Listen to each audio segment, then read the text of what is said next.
आज चाहिँ मैले काममा जानुभन्दा अगाडि बिहान गर्ने कामहरूको भिडियो बनाउँदैछ। म चाहिँ उठेर एक्सर्साइज गर्छु रुममै।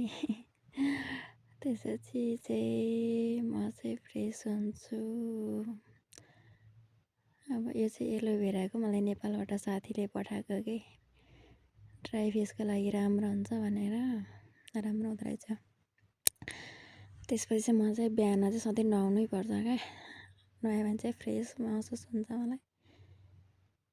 अनि म चाहिँ मोइस्चराइजर र सनस्क्रिन चाहिँ लगाउँछु, अरू चाहिँ केही पनि लगाउँदिनँ।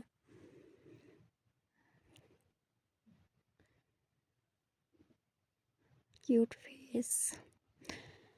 त्यसपछि वासिङ मेसिनमा कपडा हालेर पान र चिया खाएर चाहिँ म काममा जान रेडी हुँदैछु। अब अर्को भिडियो चाहिँ काममा जाने अनि कस्तो काम हुन्छ त्यो पनि देखाउने छु है आज।